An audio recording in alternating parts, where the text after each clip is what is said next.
안녕하세요. 반갑습니다. 저는 사단법인 제한 외국인 사회통합지원센터 대구 지부의 상임이사로 있는 장상돈입니다. 법인 이름이 좀 길죠. 저도 이 법인 이름 제대로 말하려고 연습을 좀 했습니다.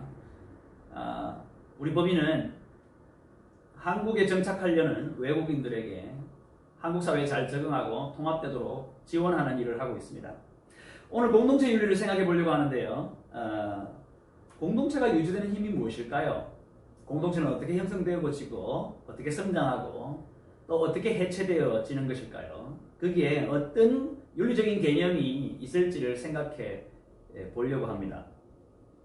인류의 윤리적 개념, 전체적으로는 개인의 자유, 그리고 행복 추구권 이런 것들이 있을 수 있겠죠. 그리고 평등한 참정권도 있지 않겠습니까? 그리고 평화를 사랑하는 것, 그 다음에 또 요즘은 세계화, 이것도 하나의 세계가 인정하는 윤리적 개념이라고 볼 수도 있겠습니다. 그러나 오늘은 이 이야기를 하려고 하는 것은 아닙니다. 서구 사회와 우리나라를 한번 비교해 보려고 하는데요. 서구 사회의 윤리적 개념으로 노블레스 오블리주를 이야기할 수 있다면 그 반대 개념으로 우리나라가 가지고 있는 윤리적인 개념, 우리나라 공동체 또는 한반도의 역사적인 경험을 통해서 만들어진 윤리적인 개념이 또 있지 않을까 생각해 보는 것입니다. 여러분과 함께 우리나라가 가지고 있는 그 독특한 윤리적인 개념, 이것이 가장 세계화될 수 있으면 좋겠습니다. 세계의 역사, 한국의 역사 이렇게 비교하면 우리나라의 독특한 공동체 윤리가 잘 드러날 거라고 생각했고요. 세계의 역사를 우리가 전쟁의 역사라고 하지 않습니까? 전쟁을 통해서 전쟁의 역사 속에 전쟁 영웅이 탄생하고 그리고 그 전쟁 영웅을 칭송하고 그 전쟁 영웅을 존경하는 개념이 이 노블레스 오블리주 속에는 들어있는 것 같습니다. 노블레스 오블리주라는 용어, 이 용어를 처음 사용한 사람은 프랑스의 정치가 피에르 가스통 마르크라고 합니다. 이 사람이 경륜과 교문이라는 책을 1808년에 썼는데요. 하지만 프랑스에 가시면 이 단어를 알고 있는 사람이 거의 없다고 합니다. 아마 프랑스가 여전히 서구 유럽의 사고 가운데 노블레스 오블리주라고 하는 이런 개념 또는 전쟁의 영웅을 추앙하는 개념을 가지고 있다면 노블레스 오블리주라는 이 개념이 그렇게 중요한 의미가 되지 않았겠죠. 일상적일 테니까요. 그러나 독특하게 우리나라에서 이 말은 널리 알려져 있고 자주 인용되어지는 말입니다. 왜 그렇겠습니까? 프랑스가 왜 그런지에 대해서는 관심이 없습니다. 우리나라가 왜 노블레스 오블리주에 관심이 있을까? 그건 우리나라의 부자와 우리나라의 지도자들, 우리나라의 권력을 가진 사람들은 아마 그들이 당연히 이행해야 될 모든 사람들이 수긍할 만큼의 의무를 다하지 않기 때문에 계속해서 그들을 향해서 노블레스 오블리주의 의무를 다하라고 이 단어를 계속 사용하고 있지 않을까 그런 생각도 드네요. 우리나라 또는 한반도의 역사 속에서 우리가 공동체 윤리로 내세울 수 있는 독특한 개념, 그것이 무엇인가를 한번 찾아보려고 합니다. 먼저 세계사 속에 노블레스 오블리주도 생각해 봐야 되겠죠. 노블레스 오블리주를 만약에 우리가 인터넷에서 검색해 본다면 거기에는 로마가 가장 먼저 떠오릅니다. 로마라고 하는 이 나라가 전쟁을 계속했기 때문에 그리고 그 전쟁을 통해서 제국을 확장했기 때문에 로마는 전쟁 영웅을 추앙하고 또 전쟁에 지도자들이 참전하는 것에 대해서 존경을 표한 그런 개념들이 형성되지 않았을까요? 로마가 제국이 된 힘은 부자와 귀족들이 앞장서서 전쟁에 참전하였기 때문이라고도 합니다.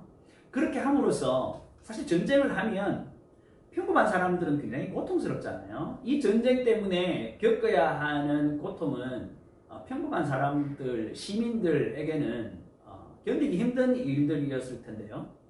그런데도 그 전쟁을 지속할 수 있었던 근거, 그것은 아마 이런 개념들을 확대했고 그 개념이 받아들여졌고 동의되어졌기 때문이 아닐까요? 그래서 그 공동체는 계속해서 전쟁을 할 수 있었을 것 같습니다. 금색에 보면 로마는 기원전 8세기경 떼베레강 하구 쪽에서 북방 이주민들이 내려와서 정착함으로써 시작되었다고 합니다. 물론 뭐 로마도 건국 신화가 있겠죠. 그리고 우리가 잘 아는 그리스 로마 신화도 있지 않습니까? 그 신화를 생각해 보면 전쟁이라고 하는 것이 빠질 수 없죠. 그 전쟁에서 얼마나 용맹하고 또 얼마나 솔선수범했는가 그런 것들이 잘 표현되고 있죠. 로마도 초기에는 왕정체제였다고 합니다. 그러나 BC 509년 공화체제로 바뀌죠. 이런 경험들은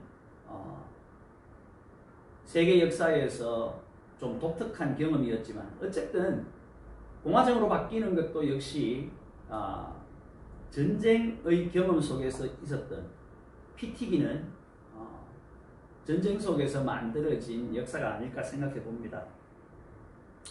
전쟁을 통해 제국으로 성장하는 긴 여정에서 로마의 왕족들과 로마의 귀족들, 부자들이 앞장서서 전투에 참전했고 이를 통해 우리가 잘 알고 있는 시저, 카이사르라고 불리는 이런 전쟁 영웅도 있었고요. 그리고 그가 후계자로 삼았던 옥타비아누스도 있지 않습니까? 옥타비아누스가 전쟁에서 승리했기 때문에 원로원은 그에게 아우구스투스라고 하는 칭호도 내려주죠.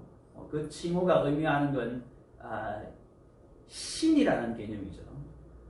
그래서 그리스 로마의 신화 또는 로마 사람들이 생각하는 신의 개념은 영웅 또는 국가를 위해서 충성한 사람 그런 사람들의 개념이라고 보여집니다. 그런데 우리나라 신은 좀 다르지 않습니까? 우리가 신으로 생각하는 건 어떤 겁니까? 뭐 하늘을 뭐 신이라고 하고 또 우리나라 건국 신화에는 비와 바람, 구름 뭐 이런 것들이 등장하죠. 그러니까 전쟁의 신인 서구 사회의 신 개념과 비교해 우리나라 사람들의 신 개념은 평범한 사람들의 삶에 관여하고 평범한 사람들이 일상을 잘 살 수 있도록 배려하는 신이다 이렇게 볼 수 있을까요? 1300년을 지속한 로마 제국의 공동체는 노블레스 오블리주라고 하는 이 개념으로 정의되는 윤리를 가지고 있었습니다. 그래서 사회적 지위를 누리는 이들이 당연히 그에 상응하는 도덕적 의무를 이행해야 된다라고 하는 개념이겠죠. 당연히 뭐 평범한 사람들에게는 전혀 상관없는 용어일 수도 있겠습니다. 그런데 말입니다. 앞서서 말씀드렸듯이 대한민국에서 이 용어가 널리 회자되는 이유, 그 이유를 한번 찾아봐야 되겠죠. 우리나라의 근대사 또는 현대사를 돌아보면 많은 아픔이 있었죠. 우리나라 반만년 역사가 아픔이지만 당연히 우리나라에는 비판받을 만한 일들이 많았던 것 같습니다. 부자와 사회적인 지도층, 권력을 가진 사람들, 그런 사람들이 당연히 기대할 수 있는 의무를 이행하지 않고 오히려 자신들의 사익을 위해서 더 많은 부와 권력을 차지하려고 불법과 탈법을 많이 행했기 때문에 우리나라는 노블레스 오블리주 이 단어를 많이 사용하고 그걸로 비판한 것 같습니다.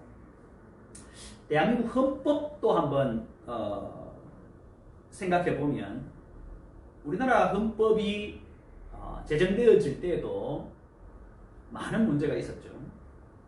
정말 많은 사람들이 죽었습니다. 그리고 너무나 많은 불법이 난무했었죠.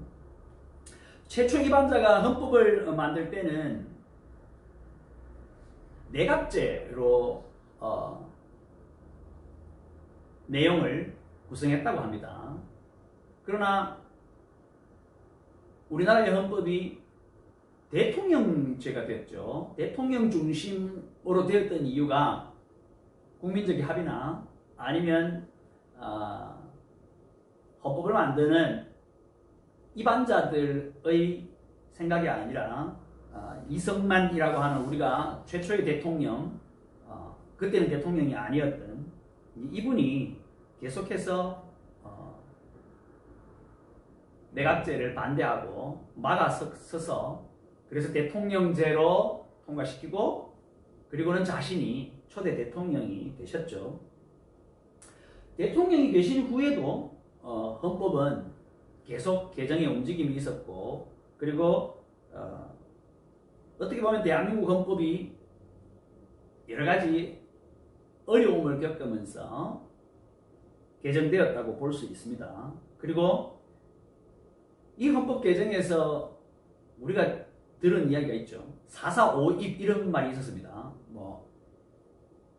야당을 배제시키고 여당만으로 투표를 했는데 헌법에 정해져 있는 3분의 2를 채우지 못하고 한 명이 모자랐다고 하죠. 그런데 한 명 정도 모자라는 건 3분의 2다 이렇게 4.4.5입 그렇게 해서 통과시켰다 이런 이야기가 있지 않습니까? 이후 우리 대한민국의 정치사 그런 것들은 인터넷 검색해 보시면 다 알 수 있겠죠. 오늘 이야기가 그 이야기가 아니라 공동체 윤리이기 때문에 우리는 노블레스 오블리주가 부와 권력이 의무를 다하지 않는 것에 대한 비판적인 용어로 많이 사용되어지고 있었고 그것이 평범한 사람들에게 어떤 의미를 부여하는 것이었을까를 이미 생각해 보았습니다. 사회 지도층이라는 부자와 통치자 또는 리더들 그들에 대한 불신이 잘 드러나는 용어가 되어버린 것이죠. 한국 사회에서 전쟁은 계속되고 있는 것입니다. 세계대전 우리가 생각해보면 노블레스 오블리주의 예를 많이 찾아볼 수 있다고 하죠. 연합국의 장성들의 아들들 그들이 전쟁에 참전하고 또 위험한 전투에 그들이 배치되었다라고 하는 이야기들은 많이 전해지고 있습니다. 심지어 우리나라를 쳐들어왔던 중국의 인민군 그들의 지도자였던 모택동의 장남도 6.25 전쟁에서 참전했다가 전사했다 그런 이야기도 있고 모택동이 자기 아들 시신 찾지 마라 그런 이야기 했다는 이야기도 있죠. 전쟁에는 이 노블레스 오블리주가 충분히 긍정적인 개념이 될 수도 있겠습니다. 그런데 거기 또 재밌는 이야기가 재밌진 않지만 가슴 아픈 이야기가 있죠. 우리나라 대통령이 한강 다리를 폭파할 때 어디에 계셨는지 잘 알고 계시죠? 우리나라는 전쟁, 6.25 전쟁 그리고 그 이후 헌법 개정 그리고 개헌 그리고는 초대 대통령이 계속해서 연임하는 문제 그리고 그 이후에 평범한 사람들이 반대했던 일들 4.19 또는 그 이후에 삼선 개헌에 반대하는 것들 이런 것들이 우리의 현대사의 경험이고 이 경험을 통해서 사실 우리는 이 노블레스 오블리주에 대해서 오히려 더 적극적으로 이 단어를 사용하게 된 비판적으로 이 단어를 사용하게 된 이유일 것이다 라고 생각해 봅니다. IMF도 있었죠. IMF 사실 그 당시에는 듣도 보도 못한 단어였지 않습니까? 그런데도 이 IMF라고 하는 이 사태가 터지자 여전히 그때도 한국 사회의 부자와 지도층은 이 위기를 이용해서 자신들의 사익을 챙겼다 그리고 사실 그때 그 문제들이 지금도 금융권에서는 문제를 일으키고 있죠. 뭐 H은행 그 문제가 아직도 문제가 되어져 오고 있습니다. 금융전쟁이 계속되어지고 있죠. 여기에는 뭐 전쟁 영웅이라는 게 있을 수도 없겠습니다. 그러나 평범한 사람들이 뭐 했느냐를 생각해 보십시오. 그때 우리가 뭐 했느냐? 금 모으기 운동하고 계셨죠. 네. 지금도 우리가 국회나 사법부 또는 대기업을 운영했던 분들에 대해서 부정적인 개념을 많이 가지고 있죠.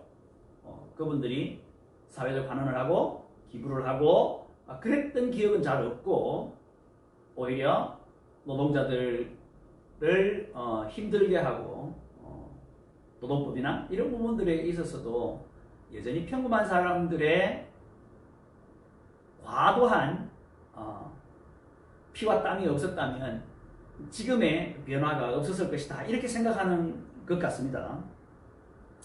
그러니 뭐 지금도 여전히 21세기에 들어선 이후에도 여당이든 야당이든 우리가 그들을 바라보는 눈은 그들에게서 노블레스 오블리주는 찾아볼 수 없다. 그들은 의무를 다하지 않을 것이다. 라고 하는 신념이 우리에게 있는 것 같습니다. 그런데 우리나라의 별명이 독특한 것이 있죠. 국난 극복이 취미인 나라. 뭐 이런 별명이 있더군요. 네. 이것은 노블레스 오블리주와는 거리가 먼 개념이죠. 저는 이것이 한반도 땅에서 있었던 숱한 침략당한, 전쟁당한 경험 때문에 온 생각이 아닐까라고 생각해 봅니다. 전쟁 영웅이 아니고 부자도 권력도 지도층도 솔선수범하지 않고 다 자신들의 의무를 저버리고 자기의 개인적인 사익을 챙기고 있을 때 그때 그들을 의지할 수 없었던 시민들, 그들을 신뢰하지 않는 사람들, 그들이 좀 과도한 의무를 다한 것 아닌가? 국난이 오면 평범한 사람들, 시민들이 그들의 의무를 과도하게 수행한 것이 아닌가? 이런 생각을 해봅니다. 한반도에 살고 있는 사람들은 로마 제국에 살았던 사람들과는 정반대의 경험을 가진 것이겠죠. 전쟁을 통해 제국을 넓혀가는 로마와는 달리 주변국들로부터 끊임없는 침략을 당했던, 그리고 그걸 버텨내야 했던, 그리고 노블레스 오블리주가 없는, 의지할 지도자가 없이 시민들이 직접 극복해내야 했던 그 경험이 우리의 역사적인 경험이 아닐까 이렇게 생각해 봅니다. 침략자가 아닌 피해자의 경험, 피해당하는 경험, 그리고 또 노블레스 오블리주는 찾아볼 수 없는 역사. 그렇게 된다면 당연히 기대할 곳이 없기 때문에 평범한 사람들은 마음을 모아서 국가라고 하는 공동체를 유지하기 위해 과도한 의무를 수행할 수밖에 없는 거죠. 그리고 이제 2016년 촛불혁명, 그런 역사적인 경험도 이런 이유 때문에 나온 열매가 아닐까, 그런 생각을 해봅니다. 광화문 무혈혁명 이렇게 만약에 이름 붙인다면 거기서 집회를 할 때 리더들을 배제했었죠. 정치인들이 마이크를 잡지 못하게 했습니다. 사회 지도층들에게 그 집회에서 연설을 하거나 리더가 되지 못하게 했죠. 아마 우리나라 반만년 역사에 숱한 침략당한 경험, 그리고 지도층을 신뢰하지 못하는 리더들에 대한 불신, 이런 것들이 대한민국 현대사에서 전혀 새로운 세계사에 없었던 2016년 촛불혁명 같은 일들이 일어나게 되지 않았을까 생각해 봅니다. 국가만 아니라 가정도 한번 생각해 보죠. 가족 공동체에서 우리가 가부장적이다 이렇게 말하는 경우가 많은 것 같습니다. 이 개념도 역시 뒤집어 볼 수 있겠죠. 가부장적인 가족, 아니면 가부장적인 아버지, 가부장적인 어머니, 이런 개념이라기보다는 아버지가 그만큼 희생했기 때문에 또 아버지의 희생으로 피워낸 꽃이고, 그 꽃을 어머니가 잘 품고 잘 보듬어 유지해 나갔다고 본다면 가부장적이다 라고 하는 용어보다는 정이 있는 가족이다 라고 생각할 수도 있지 않을까요? 우리나라 사람들이 너무나 많은 전쟁의 경험 또는 피해 당한 경험, 이런 경험들이 약자들에 대한 무한한 배려로 변하지 않았나라고도 생각되어집니다. 자신은 비를 맞으면서도 다른 사람이 비 맞는 건 못 참아서 내 우산을 내어주는 그런 사회. 나는 가난하지만 내 자식들은 가난하지 않도록 하기 위해서 모든 것을 다 희생하는 그런 가족, 이런 것들에 대해서 가부장적이다 이런 개념으로 생각하기에는 너무 편향되어 있는 것 아닌가, 그렇게 생각해 봅니다. 그럼 왜 이런 일들이 있을까도 생각해 볼 수 있겠죠. 우리나라에 둘의 품앗이 뭐 이런 개념들이 있지 않습니까? 이것이 그저 상부상조의 개념 또는 서로를 돕는다라는 개념보다는 훨씬 더 높은 윤리적인 또는 인격적인 개념이 있었다고 보여집니다. 당연히 상대방이 나에게 돌려줄 수 있기 때문에 한 것이 아니라 다쳤거나 질병이 있거나 노동력을 상실했을 때 그 사람이 내게 전혀 되갚을 수 없지만 그의 일을 대신해주고 그 가족들을 책임져주는 그런 품앗이가 우리나라에서는 당연한 것처럼 여겨졌었죠. 동병상련하는 마음, 아파봤던 경험, 피해를 당해본 경험, 그리고 누구도 내 억울함을 풀어줄 수 있는 장치가 없다라고 하는 신념, 이런 것들이 오히려 우리가 평범한 사람들이 서로의 상처를 더 깊이 이해하고 더 돕고 배려한 그런 사회적인 경험을 갖지 않았을까요? 그리고 가부장적이다라고 하는 용어를 저는 이렇게도 생각해 보았는데요. 정이 많은 것 또는 체면 문화가 있었기 때문에 이런 일이 있었다라고 생각되어집니다. 다른 사람을 배려하려면 당연히 우리의 가족이 피해를 받죠. 정을 나누고 배려하고 체면을 세우는 일들을 통해서 타인을, 내 가족이 아닌 다른 사람들을 돌보기 위해 내 가족의 피해를 눈 감아버렸던, 이걸 가부장적이었다라고 이렇게 표현하면 너무 억울하지 않을까요? 어떻게 보면 이제 자본주의가 들어와서 우리나라의 이런 개념들은 많이 사라져버리고 없는 것 같습니다. 그리고 자본주의가 들어왔을 때 우리나라가 사기 피해를 굉장히 많이 당하지 않습니까? 보증을 서줬다가 당한 피해, 뭐 다단계 사기, 이런 것들이 우리나라에서 굉장히 다양한 이런 문제들이 발생했는데, 그것도 어떻게 보면 우리가 너무 정이 많고 우리가 너무 체면 문화가 형성되어 있었기 때문에 이런 일들이 가능하지 않았을까, 이렇게 생각하면 좀 너무 지나친 생각인가요? 당연히 아버지의 진심이 있지 않겠습니까? 어머니의 진심이 있는데 그것이 자녀들에게 잘 전수되어지지 않는 사회가 되었다라는 생각도 듭니다. 그럼 뭐 어떻게 해야 할까요? 진심을 어떻게 하면 전달할 수 있을까요? 아버지가 만약에 뭐 의무를 다하지 않는다 이렇게 생각하면 당연히 자녀들이 아버지에게 의무를 요구할 수도 있어야 할 텐데 또 어머니가 어머니의 역할을 하지 않는다 그러면 가정은 해체될 가능성이 높겠죠.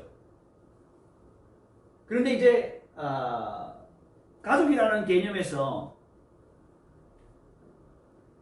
아버지 어머니 그분들이 존경받는 이유가 꼭 경제적으로 가정을 책임지고 가족을 책임졌기 때문일까를 생각해 봤습니다. 아버지가 돈을 벌어오면 아버지의 역할을 다한 것일까요? 현대사회는, 한국사회는 어머니도 돈을 벌어오지 않습니까? 맞벌이가 돼가지고 아버지도 돈을 벌고 어머니도 돈을 벌고 그러면 부모의 역할을 다한 것일까요? 가족이라는 공동체를 유지하는 힘이 경제적인 의미만은 아닌 것 같습니다.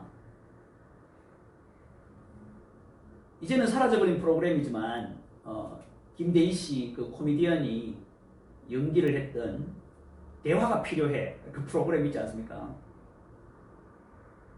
밥 먹자 뭐 이렇게 대화를 시도하는데 전혀 진심이 전달되어지지 않는 것. 진심이 통하는 소통. 어떻게 하면 소통할 수 있을까? 어린 아이를 보고 또는 자녀를 보고 소통하는 방식을 바꾸라 이렇게 할 수는 없을 것 같습니다. 어른이 바꿔야 되겠죠. 어떻게 보면 한국 사회는 전쟁보다도 더 힘든 매일 일상에서의 하루하루의 소통의 부재에 이 고통을 겪고 있는지도 모르겠습니다. 성경에 이런 이야기가 있습니다. 받고자 하는 대로 주라. 그러므로 무엇이든지 남에게 대접을 받고자 하는 대로 너희도 남을 대접하라. 뭐 이런 말이 있습니다. 역지사지 이런 말도 하지 않습니까? 입장 바꿔 생각 좀 해봐. 이런 말 우리가 자주 쓰지 않습니까? 입장을 바꿔 생각해 볼 수 있는 여유, 이 여유를 가지려면 경제적인 가치보다 소통이라고 하는 것이 얼마나 더 가치가 있는 것인지를 깨달아야 이 여유가 생기겠죠. 그러면 한번 생각해 보십시오. 전쟁 중입니다. 전쟁 영웅을 추앙하는 마음이 강하다면 입장 바꿔 생각해 볼 여유는 없겠죠. 우리나라가 자꾸만 여유가 사라지고 영웅이 되려고 하는 사회가 되어가는 것 같아서 안타깝습니다. 우리나라에는 선비정신 이런 것도 있지 않았습니까? 노블레스 오블리주와는 조금 다르게 한반도의 역사적 경험 안에서 전쟁 피해를 계속 본 나라, 그리고 노블레스 오블리주를 찾아볼 수 없는 경험, 그리고 앞선 리더에 대해서 부정적인 생각들, 그런 생각들을 가지고 있는 상황에서 선비들은 자신들의 부정적인 이미지, 그러니까 리더가 되었을 때 평범한 사람들이 가지는 부정적인 이미지를 알고 있었던 것 같아요. 그래서 평범한 사람들을 배려하는 것보다 자신의 입신양명이 더 우선되어져야 하는 그런 상황에 처해 있을 때 우리나라 선비들이 어떻게 했는지 한번 생각해 보시죠. 만약에 여러분이 내가 지금 다른 사람들을 돌아보고 보살피고 배려해 줄 여유 없이 내 눈앞에 당장 처리해야 할 많은 일들, 그리고 내 입신양명을 위해서 모든 시간을 투자해야 되는 상황이 온다면 여러분은 어떻게 하시겠어요? 그런데 또 나를 바라보는 시각이 부정적이고 내가 하고 있는 것들에 대해서 부정적으로 보고 있는 시각이 있는 상태, 그런 상태라면 어떻게 해야 하겠습니까? 우리나라 선비들은 더 느리게 더 부드러운 삶을 추구했던 것 같습니다. 그걸 선비 정신이라고 할 수 있겠죠. 멈추어야 비로소 보이는 것이 있습니다. 이런 선전 카피가 생각이 나네요. 전쟁 영웅이 되기보다 배려하고 살피는 여유를 가지는 것, 그런 선비들이 있었죠. 사실 로마 제국의 전쟁 영웅들, 그리고 그 전쟁 영웅을 추앙하는 사람들에게는 섬김, 이런 단어는 이해하기 힘들었을 겁니다. 그건 그냥 전쟁 포로로 잡혀온 노예들에게나 주어질 단어가 아니었을까요? 그러나 이제는 다른 사람들의 입장을 알고 있는 사람, 그리고 다른 사람의 입장을 잘 이해하고 배려해주고 그 사람을 세워주는 사람을 리더라고 말하고 있지 않습니까? 뭐 섬김의 리더십, 이런 말도 하고요. 자, 이제 리더가 소통하기 위해서는 상대방의 입장을 잘 알아야 되는데, 입장 바꿔서 생각해 봐야 되는데, 그런 여유가 어디에서 옵니까? 좀 더 느리게, 좀 더 부드럽게, 그런 여유가 우리에게 필요하겠죠. 당연히 경청하는 기술도 필요할 것 같습니다. 우리나라의 역사 경험으로 보면 앞서 있는 사람, 부자, 왕, 정치가 뭐 이런 사람들에 대해서 부정적인 생각이 많아서 리더라고 하는 이런 단어, 앞선 사람이라고 하는 개념보다는 원탁에 앉아있는 같이 동료, 그런 개념들이 좀 더 어울리지 않나 생각해 봅니다. 이렇게 보면 아버지의 역할, 어머니의 역할도 앞서서 이끄는 사람이라기보다는 가족을 배려하고 정을 쌓고 사랑으로 존경받는 자리였다고 생각되어지는데요. 이것을 가부장적이다라고 하는 말이나 아니면 금전적인 경제적인 이유로 생각하기에는 옳지 않은 것 같습니다. 그러니 부모님에 대해서 가족을 유지하는 공동체의 윤리를 생각할 때 우리는 소통이나 섬김, 이런 것들이 배제되었던 과거에는 오히려 타인을 배려하는 선비 정신 때문에 우리 부모님에게서 우리가 피해를 보지만 그분들의 마음을 이해했기 때문에 다 존경하고 추앙했던 것 같습니다. 저는 이제 올해 어머니가 돌아가시고 아버지는 9년 전 돌아가셔서 부모님이 모두 소천하셨는데요. 저는 이 세상에서 그 어떤 사람보다 우리 아버지를 존경합니다. 그 이유는 아버지가 제가 10대의 어린 나이에도 불구하고 제게 끊임없이 질문을 해주셨기 때문입니다. 너는 어떻게 생각하냐? 야, 이 일은 어떻게 하는 것이 좋겠냐? 이렇게 아버지가 계속해서 말씀하셨는데요.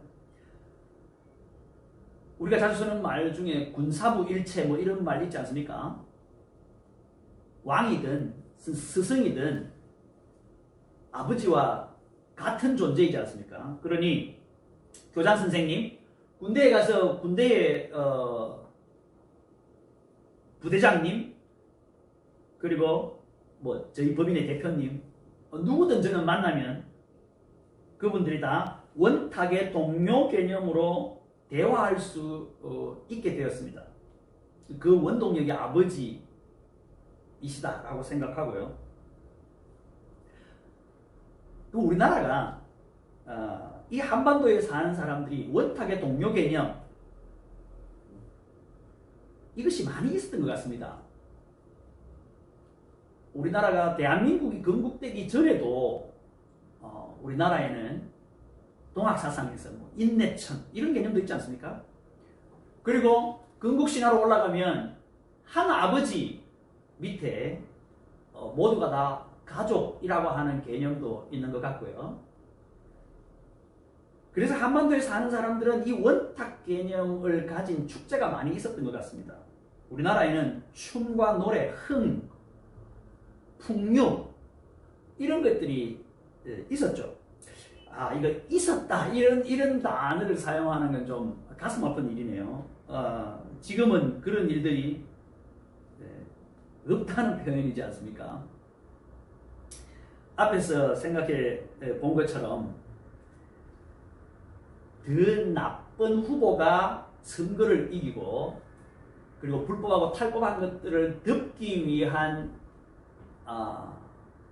일들, 그런 일들이 많아서 우리나라에서는 축제의 해학, 함께 어울려지는 것, 원탁에 앉는 것, 이런 개념을 없애려고 지도자들이 많이 노력한 것 같아 보여요. 우리나라의 축제 중에 강강술래 이런 게 있지 않습니까? 강강, 원을 그린다 뭐 이런 뜻이고, 술래, 잘 살펴보고 잘 배려하고 잘 찾고 세심하게 살피는 것, 그런 개념이라고 하네요. 손을 맞잡고 원을 그려서 상대방들이 다 보이고 그들의 상황을 잘 파악하고 그들이 누군지를 잘 확인하는 것, 그들에게 어떤 필요가 있는지를 보고 그들을 배려하려고 하는 개념이라면 정말 아름다운 개념 아닙니까? 그런데 요즘은 우리나라의 축제는 엔터테인먼트 회사에나 있는 거죠. 돈을 벌기 위한 금전적인 이유 때문에 이 축제를 엔터테인먼트 회사가 가지고 간 것, 참 안타까운 일입니다. 물론 뭐 K-팝이 세계 음반 시장을 주름 잡는다든가, 심지어 관광버스 춤, 그 막춤이 유럽에서 인기몰이를 하고 있다는 뉴스도 있더라고요. 그러나 공동체 전체 말이죠. 평범한 사람들 모두가 축제에 참여해서 함께 서로를 살피고 바라보는 이 축제가 사라졌다는 것은 참 안타까운 일입니다. 도시생활의 염증을 느끼고 이런 축제가 그리워져도 이제는 농촌이나 어촌 어디를 가도 과거의 이 축제는 복원할 수 없게 되어버렸죠. 우리나라는 전쟁 영웅을 칭송하는 문화가 아니었습니다. 그런데도 이제는 우리도 세계 1위를 자주 하다 보니까 우리나라가 좀 전쟁 영웅을 추앙하는 이런 윤리가 선비정신? 그런 우리의 윤리를 압도해버리지 않나, 이런 생각이 있습니다. 자, 우리의 이면에 무슨 문제가 생겼습니까? 가족이 해체됐죠. 그리고 국가도 해체되고 있는 상황입니다.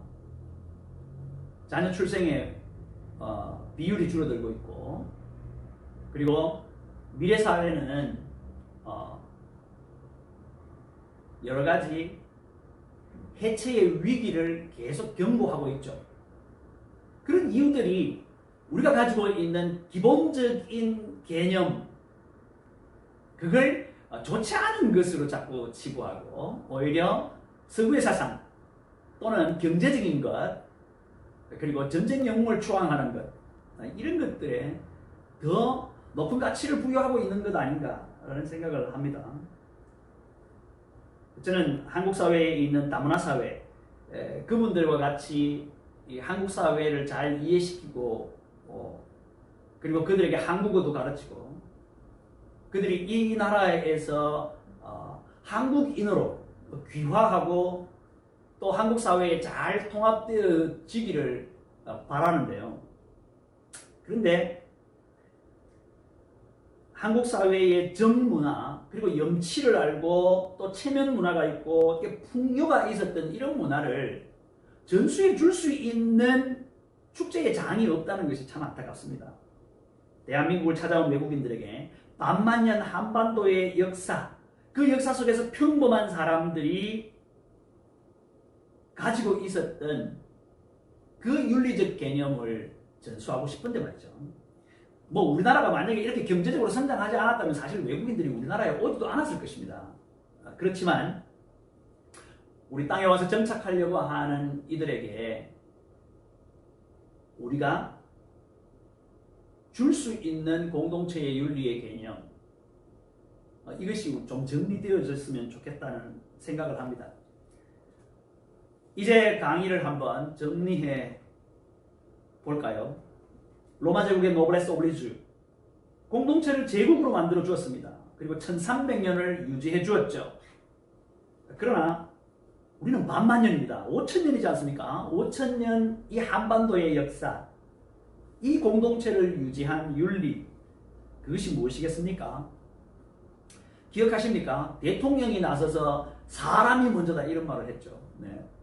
널리 사람을 이롭게 하는 것, 그리고 온 세상에 이를 알리고 실현시키는 것, 이것이 뭐 홍익인간, 제세이화 이런 단어에 포함되어 있지 않습니까? 앞에서 말한 인내천 뭐 이런 사상도 있고요. 우리가 생각하는 신은 전쟁 영웅이 아니라 평범한 사람들의 필요를 채워주고 그들을 살피고 돌보는 신, 그리고 또 한 아버지 밑에서 태어난 한 가족이라고 하는 개념, 이런 것들이 우리에게 있는 것 같습니다. 자, 이 모든 걸 합쳐서 저는 이런 개념도 하나 만들어 보았습니다. 1점 차로 져주기. 여러분 골프를 치면 상대방에게 딱 1점 차로 져주려고 하면 골프 연습을 얼마나 해야 되겠습니까?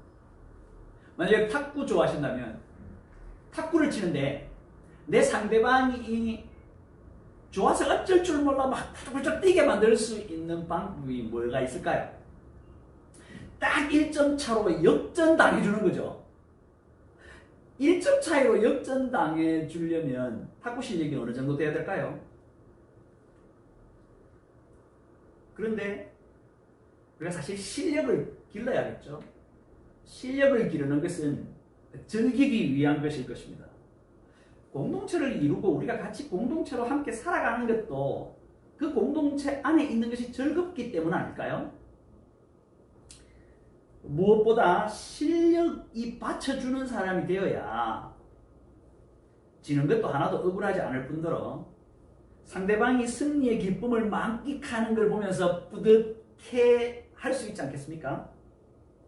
실력이 없다면 당연히 억울하겠죠. 또 우리에게 정이 없다면, 우리가 풍요를 모르는 사람이라면 너무 힘들어 하겠죠. 지는 것이 이기는 것이다, 이런 말을 쓰지 않습니까? 다시 바꾼다면 져주는 것이 이기는 것이다. 그렇게 말할 수 있을까요? 져준다는 것, 배려한다는 것, 상대방의 입장을 생각한다는 것, 그리고 티나지 않게 체면도 지켜가면서 상대방을 배려하는 그런 실력이 우리 민족에게 있다고 생각되어집니다. 이런 것들이 이 한반도 땅의 역사를 경험한 사람들의 윤리의 배경이 아닐까를 생각하는데요.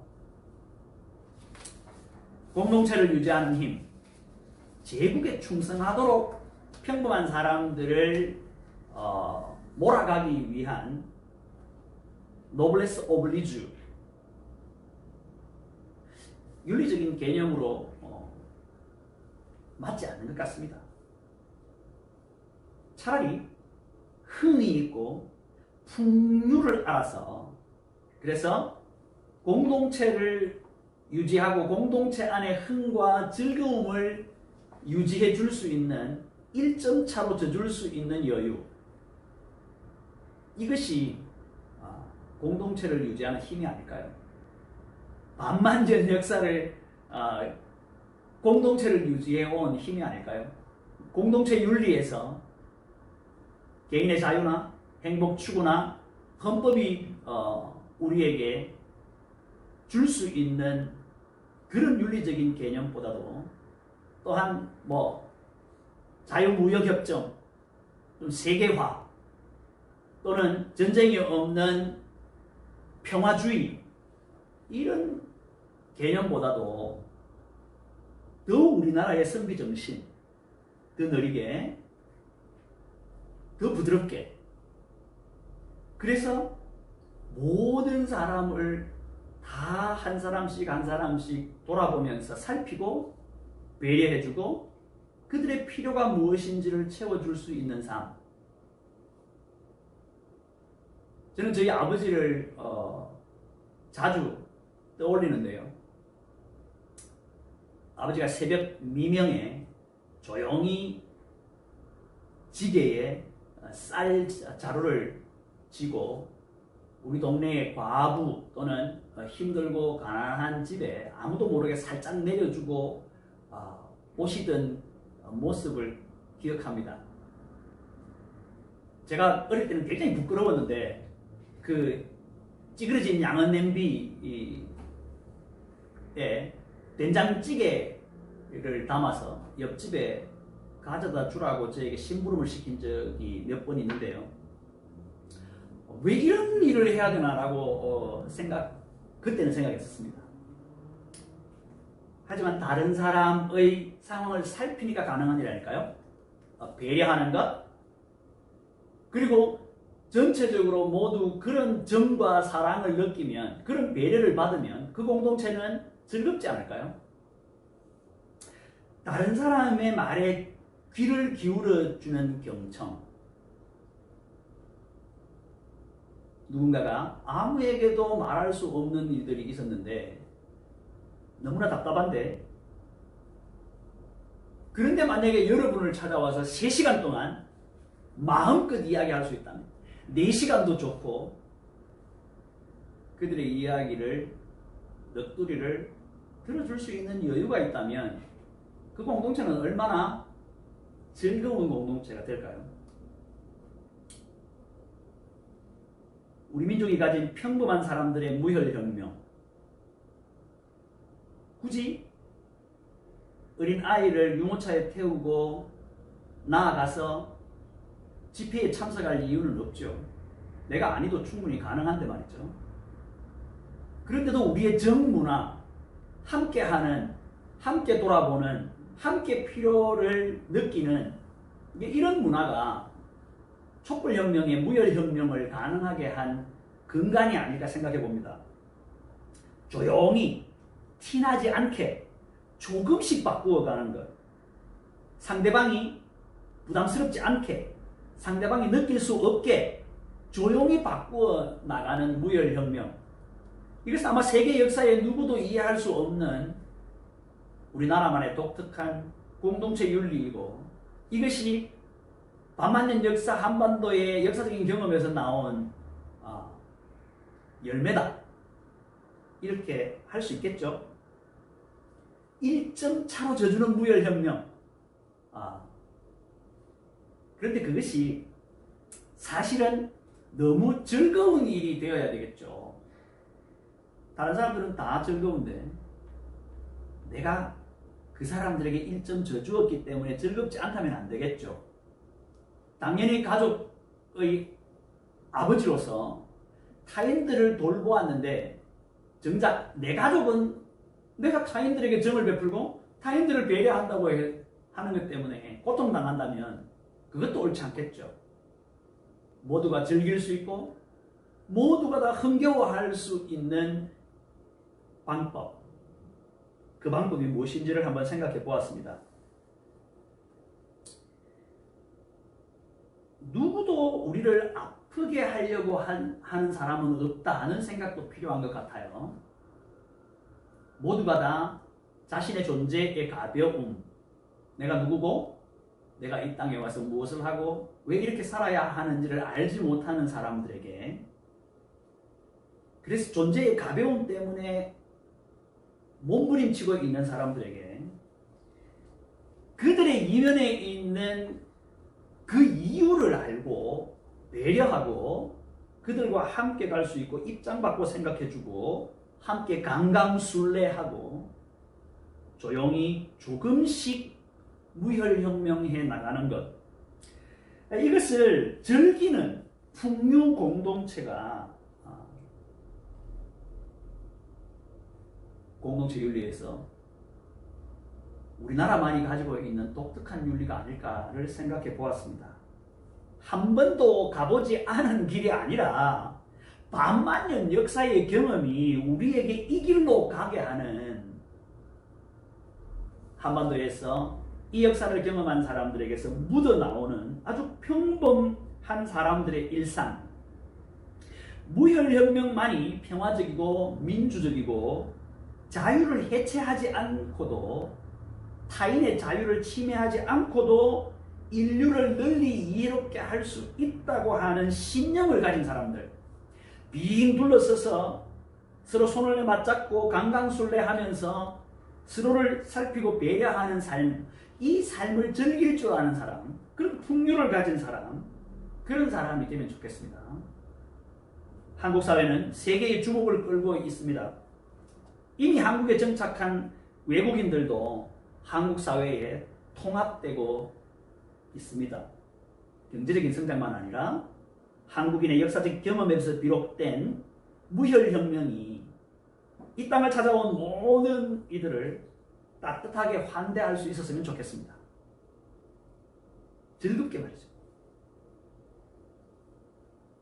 그것이 그 사람에게 부담스럽지 않으면서 배려하는 나도 여전히 흥에 겹고 즐겁게 말이죠.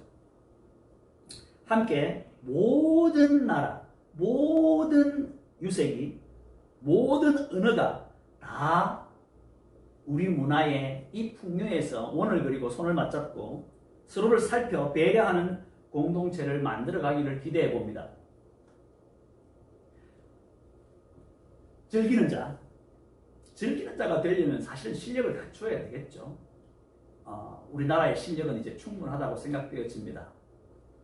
영웅을 추앙하는 노블레스 오블주가 우리의 윤리적인 근거가 아니라 풍요와 흥과 즐길 줄 아는 이 멋스러움이 우리의 윤리적인 근간이 되어지면 좋겠습니다. 그렇게 해서 지금 성장한 경제 또는 국제적으로도 많은 역할들을 감당하고 있고 무기나 무력으로도 뒤지지 않는 나라, 그러면서도 여유가 있고 배려할 줄 아는 나라, 그런 나라가 되어야겠죠. 가장 한국적인 것이 가장 세계적인 거겠죠. 우리가 다른 사람을 흉내내고 우리가 사회의 철학과 사상을 따르겠다고 한다고 해서 우리에게 정체성과 독특함이 주어지지는 않을 것입니다. 가장 우리 민족이 겪어왔던 경험들, 그런 역사적인 경험 가운데서 우리가 잘할 수 있는 것을 가지고 이 땅에 들어온 모든 외국인들, 그리고 그들과 연결되어 있는 다른 나라들, 그들의 가족들, 그들 모두에게 우리가 생각하고 있는 도덕적이고 윤리적인 개념을 뛰어넘는 정과 배려가 전달되어지면 좋겠습니다. 많은 외국인들이 함께 강강수월래 같은 축제를 벌입니다. 같이 앉아서 먹고 나눕니다. 외국인들이 저에게 묻죠. 왜 이렇게 잘해줍니까? 이유가 무엇입니까? 이렇게 묻습니다. 저는 이렇게 대답했습니다. 아무런 이유가 없습니다. 여러분도, 당신도 당신의 나라나 당신이 있는 자리에서 우리가 하듯이 이렇게 하십시오. 그것이 이렇게 여러분에게 축제를 벌여주고 함께 즐거운 자리를 갖는 이유입니다. 라고 말이죠. 네, 너무 긴 시간인데 경청해 주셔서 감사합니다. 여러분이 언제든 마음껏 말할 수 있는 사람, 언제나 경청해 주는 사람, 그리고 배려해 주는 사람, 그런 사람이 곁에 꼭 있기를 바라고, 바로 그 사람이 여러분이